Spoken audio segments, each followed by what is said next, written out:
Bismillahirrahmanirrahim. Assalamualaikum warahmatullahi wabarakatuh.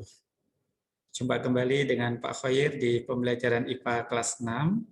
Anak-anakku kelas 6A, 6B, 6C, dan 6D yang solih-solihah. Pada kesempatan kali ini Pak Khoir akan menyampaikan pembahasan pembinaan kelas 6 Selasa dan Kamis, SK putaran yang ke-6. Mari anak-anak, kita mulai belajar pada kesempatan kali ini dengan membaca basmalah bersama-sama. Bismillahirrahmanirrahim. Berikut pembahasan IPA SK 6. Soal nomor 1. Rantai makanan yang terjadi pada ekosistem ladang adalah, kita bisa menyebut ladang ini sebagai kebun ya.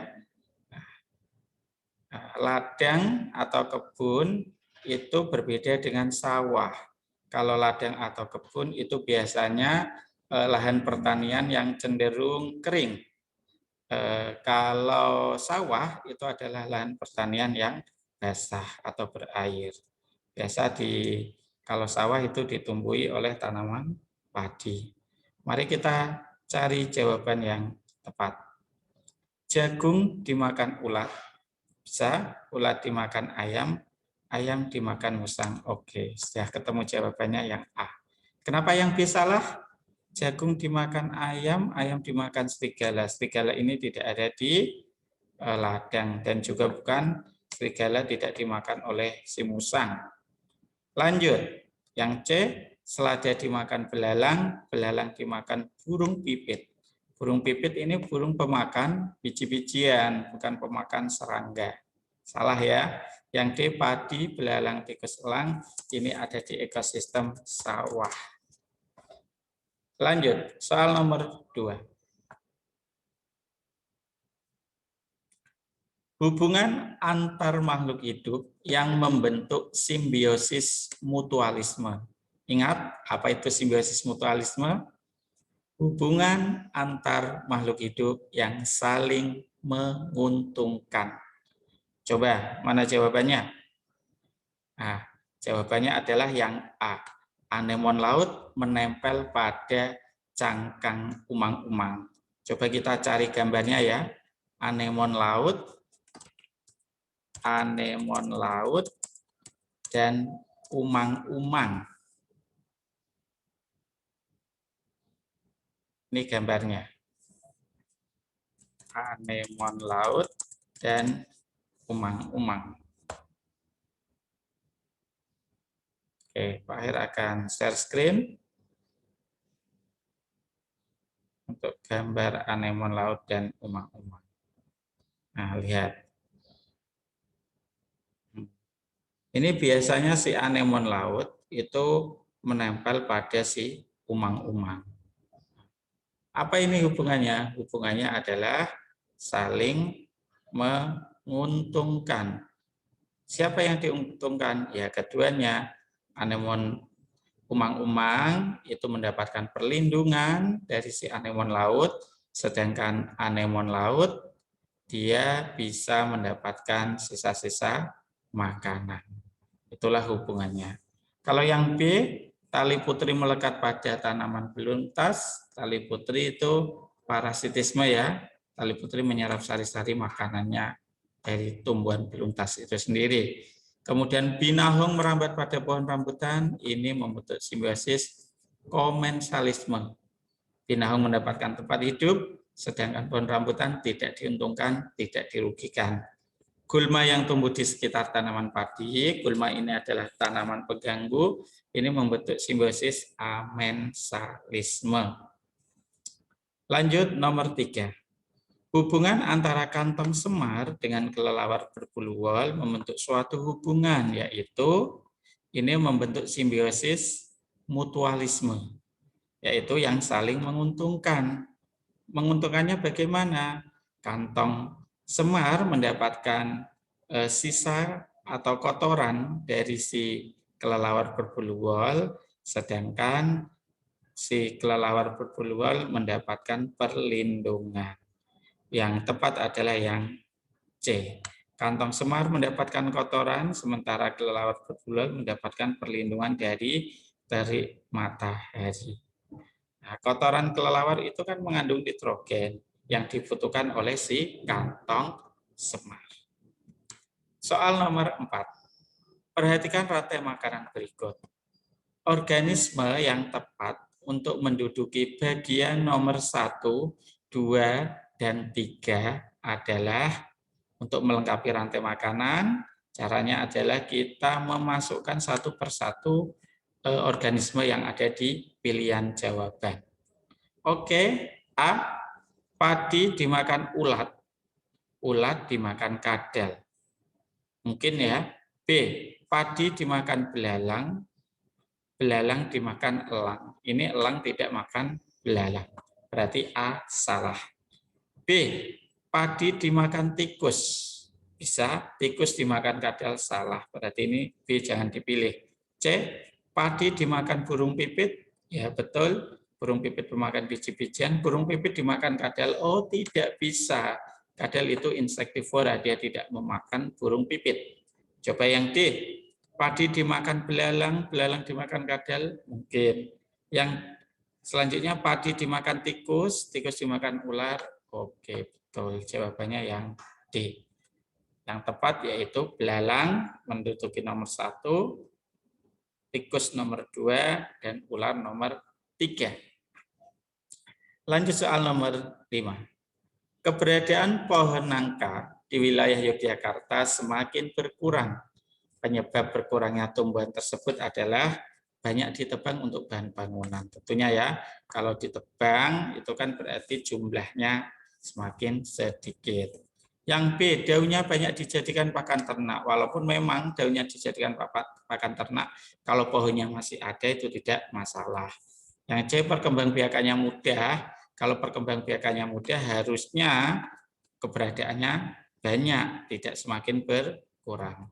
Yang D, buahnya banyak dikonsumsi manusia. Sama ya, kalau cuma diambil buahnya tidak masalah. Yang penting pohonnya masih ada. Yang tepat adalah yang A, banyak ditebang untuk bahan bangunan. Soal nomor 6. Siswa-siswi kelas 6 melakukan kunjungan ke perkebunan sayur. Di sana mereka melihat tanaman sawi yang tumbuh subur dan berbagai jenis hewan, antara lain ulat, ular, belalang, dan burung kutilang. Mereka juga melihat bangkai burung elang yang telah membusuk karena diuraikan oleh bakteri. Berdasarkan ilustrasi tersebut, urutan rantai makanan yang mungkin terjadi adalah A, sawi dimakan kutilang. Kutilang dimakan elang. Kutilang ini dia pemakan serangga, bukan pemakan tumbuhan. Salah. B, sawi dimakan belalang, belalang dimakan kutilang, kutilang dimakan ular. Oke, ini kemungkinan jawaban yang betul. Coba yang C, sawi dimakan ulat, bisa. Ulat dimakan ular, salah ini. Ular tidak makan ulat.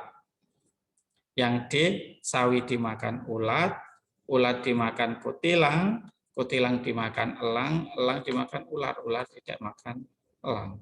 Berarti jawabannya adalah yang B, sawi, belalang, kutilang, ular. Nomor 7. Tumbuhan epifit merupakan tumbuhan yang bertahan hidup dengan cara menumpang pada pohon lain. Tumbuhan ini sepenuhnya mandiri, lepas dari tanah sebagai penyangga dan penyedia zat hara. Air diperoleh dari hujan, embun, atau uap air. Meskipun menumpang hidup, tumbuhan ini tidak menyerap nutrisi dari tumbuhan inangnya. Jadi tumbuhan epifit ini tidak menyerap nutrisi dari tumbuhan inangnya. Berdasarkan tempat hidup kan ada beberapa tumbuhan ya. Ada tumbuhan hidrofit, itu yang hidup di air. Ada higrofit itu yang tumbuh di lembab ya, tempat lembab. Kemudian ada tumbuhan parasit itu yang menumpang dan dia menyerap nutrisi, sementara epifit ini dia menumpang juga tetapi tidak menyerap nutrisi dari tumbuhan yang ditumpanginya. Jenis tumbuhan tersebut diantaranya adalah benalu, ini parasit. Paku tanduk rusa, ya paku-pakuan ini merupakan tumbuhan epifit. Dia ketika menumpang ke tumbuhan yang lain, maka akan membentuk simbiosis komensalisme. Satu untung, satu tidak untung, tidak rugi. Kemudian putri malu bukan ya, Rafflesia arnoldi ini tumbuhan parasit juga. Jawabannya yang B, paku tanduk rusa. Nomor 8, perhatikan daftar nama tumbuhan berikut. Tumbuhan yang menyesuaikan diri dengan cara menggulungkan daunnya pada musim kemarau ditunjukkan oleh tujuan tumbuhan menggulungkan daunnya saat kemarau adalah untuk mengurangi penguapan. Mana yang menggulungkan daunnya? Jagung menggulungkan. Mahoni meranggas, menggugurkan daunnya. Kedondong meranggas, menggugurkan daunnya. Padi menggulungkan daunnya, randu menggugurkan. Padi menggulungkan daunnya, randu meranggas. Berarti jawabannya 1 dan 4 yang menggulungkan daunnya. Lanjut soal nomor 9. Perhatikan gambar berikut. Ada kata, ada cicak. Kesamaan adaptasi yang dimiliki kedua hewan seperti gambar tersebut adalah, yang ditanyakan adalah kesamaan adaptasinya. A memiliki lidah panjang dan lengket. Oh betul, keduanya memakan serangga. Dia memiliki lidah yang panjang dan juga lengket. Yang B mempunyai selaput di sela-sela jari kaki, yang punya adalah si katak, yang punya selaput untuk berenang. Kalau si cicak nggak punya. Mampu melakukan autotomi, betul. Si cicak ini bisa autotomi, dia memutuskan ekornya. Tetapi si katak tidak. Yang dia dapat mengubah warna kulit tubuhnya itu untuk bunglon. Namanya mimikri. Jadi yang sama yaitu yang A memiliki lidah panjang dan lengket. Lanjut soal nomor 10. Pada sebuah lahan persawahan terdapat komponen rantai makanan. Padi, tikus, elang, ular. Apabila datang sekelompok burung hantu, perubahan yang terjadi adalah, kita urutkan dulu ketika menemukan soal seperti ini, padi, tikus, ular, dan elang. Di sini ada keterangan sekelompok burung hantu datang pada ekosistem tersebut. Burung hantu ini dia fungsinya adalah mengendalikan hama tikus. Jadi hama tikusnya berkurang. Kalau hama tikusnya menurun atau berkurang, otomatis padinya meningkat. Jawabannya yang C. Tikus menurun, sedangkan sehingga hasil padi meningkat. Nomor 11. Pembuatan sumur bor oleh gedung-gedung perkantoran dapat berakibat buruk bagi kelestarian lingkungan.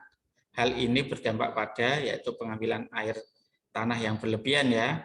Kalau kegiatan tersebut berarti dampaknya adalah semakin sulit mendapatkan air tanah ketika musim kemarau tiba karena sudah disedot oleh si sumur bor itu tadi. Jawabannya yang C. Nomor 12. Petani seringkali menggunakan pupuk kimia secara berlebihan untuk mempercepat pertumbuhan tanamannya. Nah, kalau kita menggunakan pupuk kimia berlebihan ya tidak baik. Karena kan kita tahu bahwa kebutuhan pupuk bagi tumbuhan itu kan juga ada porsinya masing-masing. Kalau berlebihan pasti tidak akan dipakai. Nah, yang tidak dipakainya itu bisa dipakai oleh rumput-rumput atau tanaman pengganggu atau hama. Jadi ini mengakibatkan, maaf bukan hama, tapi gulma. Kalau hama itu hewan pengganggu. Yang rumput-rumput tadi itu namanya gulma atau tumbuhan pengganggu. Bisa dimanfaatkan oleh si gulma itu sehingga gulma berkembang pesat. Nomor 13. Perhatikan gambar berikut. Fungsi bagian tumbuhan yang ditunjuk oleh anak panah adalah bagian daun ya, tentunya untuk sebagai tempat fotosintesis dan pernapasan. Sudah jelas. Nomor 14. Perhatikan gambar berikut. Hewan yang memiliki kesamaan daur hidup seperti gambar adalah ini daur hidup apa ini? Ada telur, larva, pupa, imago. Telur, jentik-jentik, kemudian ini pupa, kemudian ini nyamuk. Metamorfosis sempurna. Kumbang, belalang, laron. Belalang, laron tidak sempurna. Semut, lebah, ampal, oke, ketiganya sempurna. Ngengat, kecoak, jangkrik tidak sempurna. Lalat, kepik, cupang, lalat, kepik, capung, itu capung yang tidak sempurna. Jawabannya yang B, semut, lebah, dan ampal. Nomor 15. Perhatikan gambar berikut. Tumbuhan yang biasanya dikembangbiakkan dengan cara seperti gambar adalah, coba perhatikan anak-anak, ini cara perkembangbiakan vegetatif buatan dengan mencangkok. Tumbuhan mana yang bisa dicangkok? Mangga dan jambu. Mangga bisa ya, bambu tidak bisa. Yang bisa dicangkok itu yang memiliki kulit batang dan kambium. Di sini nanti bisa dicangkok. Singkong dan tebu. Ini tidak, biasanya di stek ya. Durian dan kelapa. Kelapa tidak bisa. Kelengkeng dan jambu air. Iya, ini jawabannya. Kelengkeng dan jambu air. Nomor 16. Perhatikan daftar hewan berikut. Kelelawar, tikus, paus, hidra, cacing pipih, dan platypus. Hewan yang memiliki cara perkembangbiakan yang sama terdapat pada nomor kelelawar vivipar, tikus vivipar, paus vivipar, hidra tunas, cacing pipih fragmentasi, platypus ovipar. Berarti jawabannya 1, 2, dan 3. Oh, tidak ada, adanya 1 dan 3. Betul. Lanjut, soal nomor 17. Perhatikan daftar berikut. Nah, ada daftar ya ini. Ciri-ciri perubahan fisik laki-laki pada masa pubertas terdapat pada nomor tumbuh jagon, laki-laki. Pinggul semakin membesar, perempuan.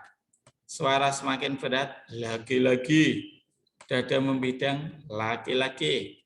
Tumbuh rambut bisa laki, bisa perempuan. Suara semakin menjadi lebih nyaring, perempuan. Berarti 2 dan 6 salah. Ini ada 2 dan 6. Berarti, oh ini jawabannya 1, 4, dan 5. Nomor 18. Perhatikan gambar berikut. Pasangan yang tepat antara sendi dan arah geraknya adalah X ini adalah sendi peluru segala arah. Peluru segala arah salah, ini malah satu arah. Y, sendi engsel satu arah. Salah ini malah segala arah. Yang W ini adalah ruas-ruas jari, itu adalah sendi engsel, harusnya satu arah. Kemudian Z, sendi pelana, 2 arah. Jawabannya yang B. Nomor 19. Perhatikan gambar berikut.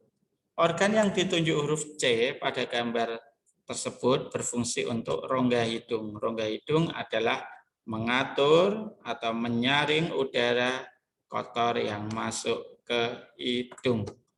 Menyaring. Di sini ada apanya? Ada rambut hidungnya yang berfungsi untuk menyaring udara kotor yang masuk ke hidung.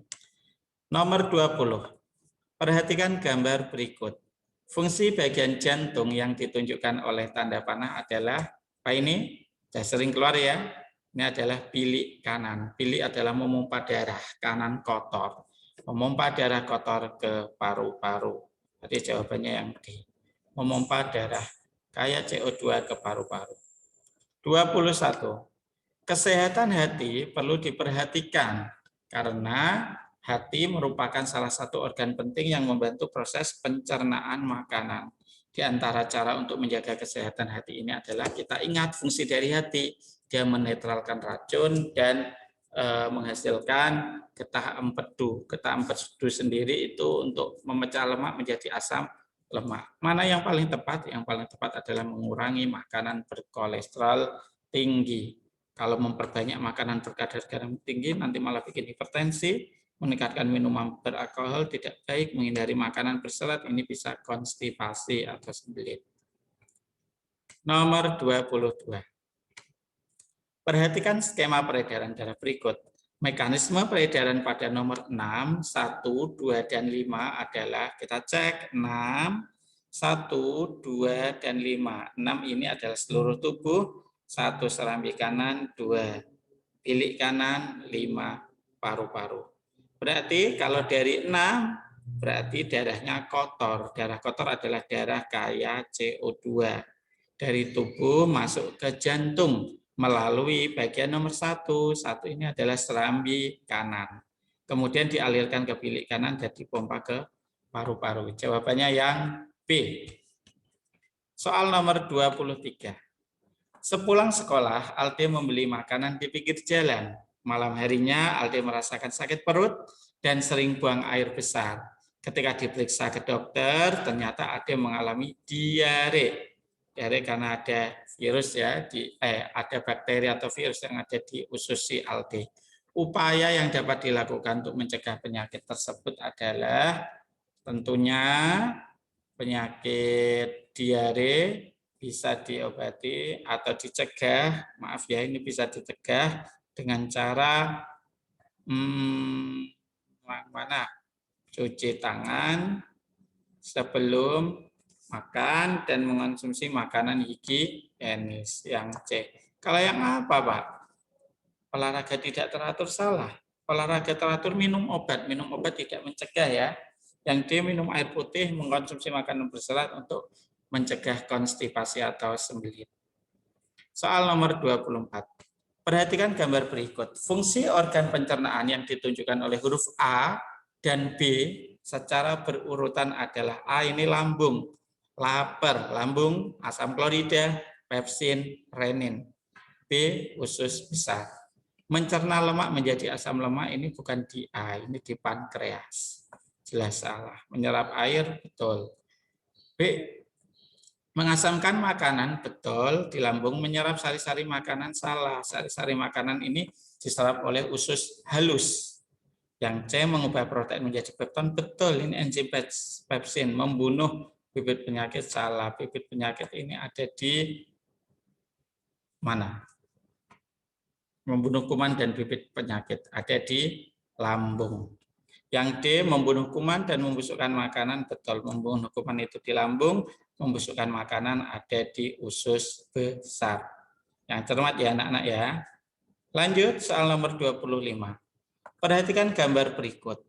Proses menghirup udara ketika bernafas dapat ditunjukkan oleh model pernafasan tersebut dengan cara, ini pertanyaan aja, menghirup udara.